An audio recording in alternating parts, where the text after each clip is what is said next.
The forgery falsification.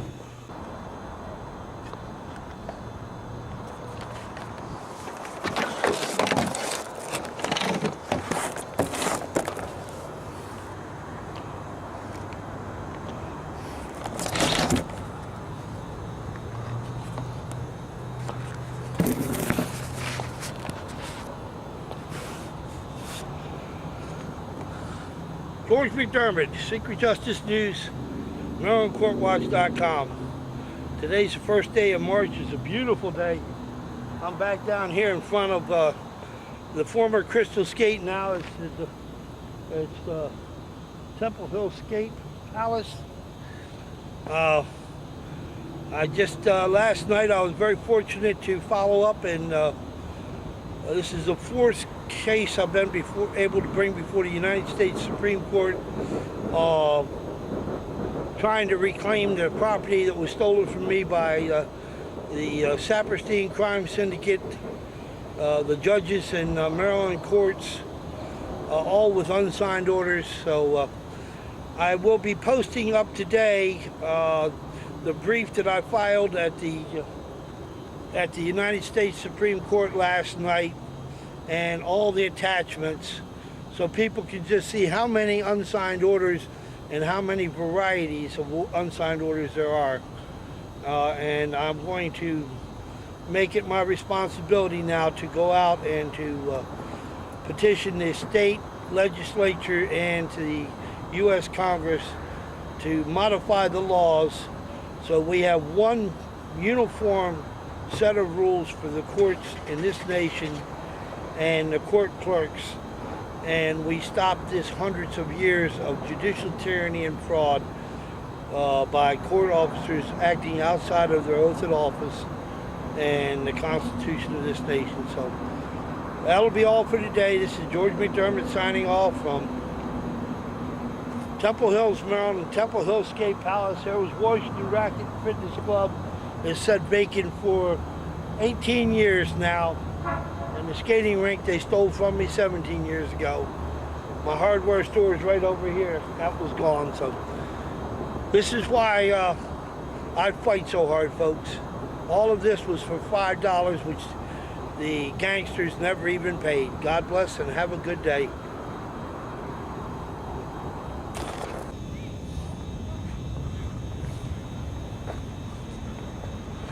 George McDermott, MarylandCourtWatch.com and SecretJusticeNews.com. I'm reporting from the front of the U.S. Supreme Court. Today is the third day of March, 2011. I just got finished filing a request to the clerk of the court. I'll have to come back tomorrow.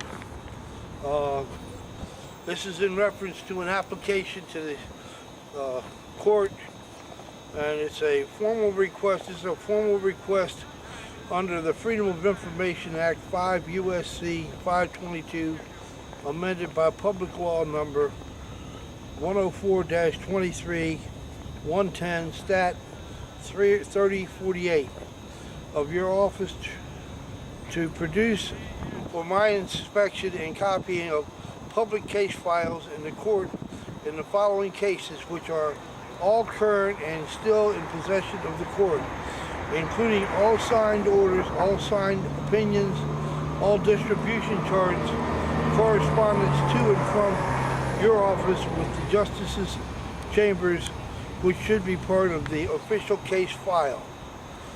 This is necessary because on March 2nd, 2011, I received a copy of the correspondence from your office stating that I had to file yet another affidavit or declaration in support of a motion to leave to proceed in forma pauperis under Rule 33-2 and 39.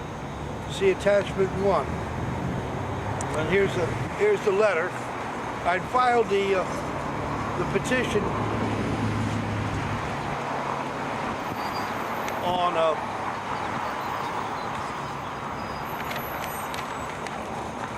filed a petition on the 1st, 28th, I'm sorry. And the next day they mailed it back to me.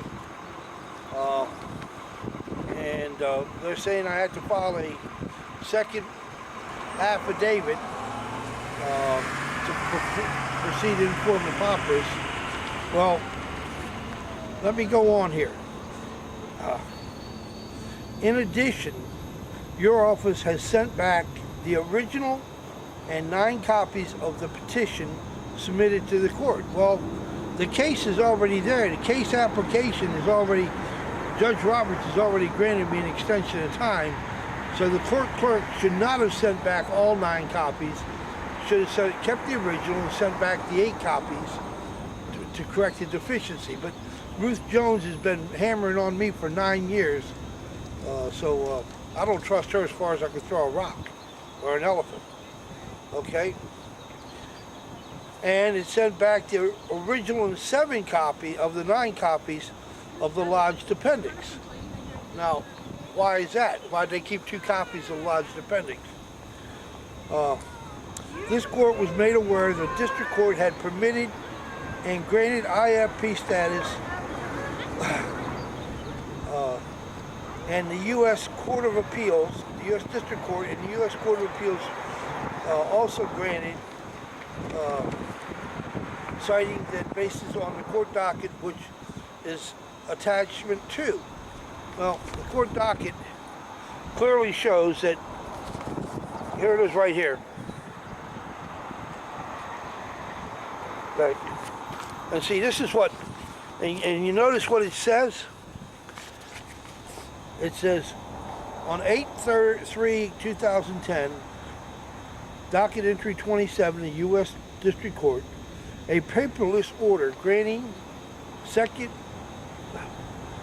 granting 24, docket entry 24, motion for leave to appeal informer paupers, signed by Judge Williams on 8/3, Judge Williams, and it was granted and signed by Judge Williams. Well, guess what? Now they're saying they don't, that I have to start all over again. So I'm just going to go ahead to let the court know right now. I'm going to borrow the money from my son and put forth, have the documents printed and pay the court fee so that I can enter into a contract with this court in which they have to honor. They've not honored any of the contracts I've entered into them before, and they're in violation of Business Law 101 by breach of contract. Okay? Therefore, I am forced to check the record for myself in the following cases. Now, I'm going to go in there tomorrow and have to check the record. These are the cases I've asked to see. Application number 10-662, George McDermott versus Fadden, MMT Bank. Case number 8-205, Citizens United versus the Federal Election Commission.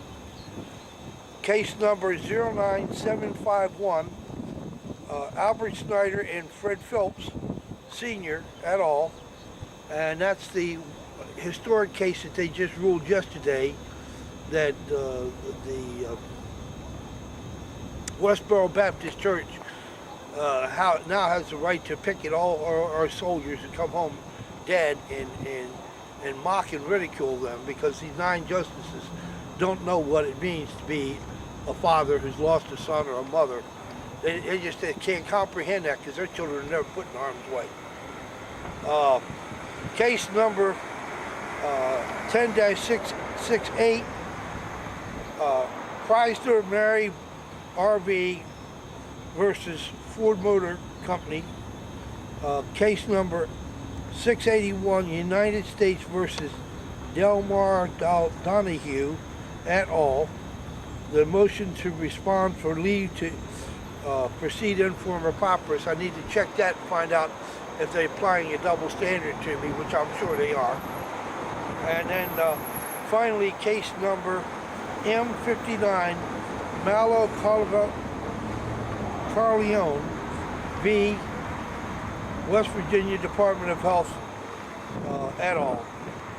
With a certiorari under seal. And that's secret courts, and that's what the seal means.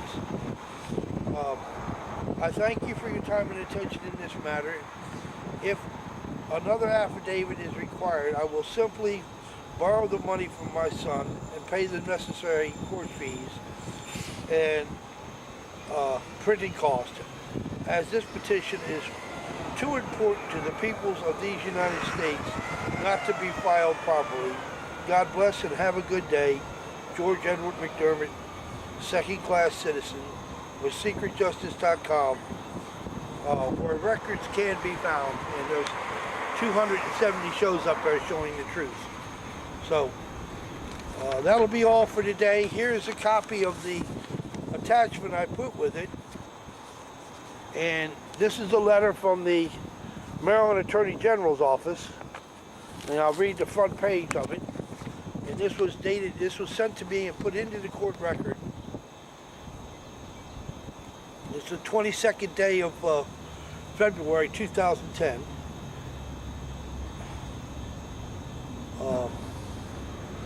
And it's, Dear Mr. McDermott, you are absolutely right. Under Article 4, Section 1 of the Maryland Constitution, Maryland courts are courts of record, and therefore they are required to sign orders. And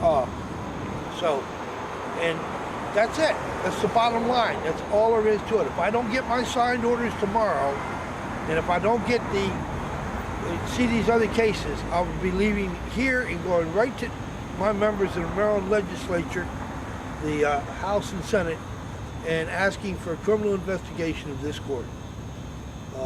These cases, they keep turning you down. Everything's secret. Everything is telepathically transmitted.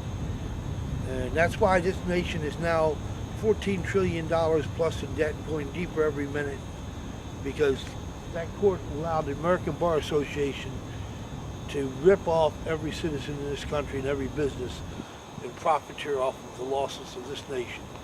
God bless and have a good day. George McDermott signing off for MarylandCourtWatch.com and SecretJustice.com. Here's the entrance to the Capitol Visitor Center. You go down these steps, and down here is where you'll find the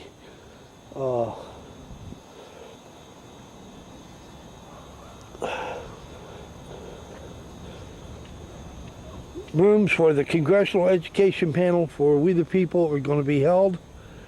It'll be down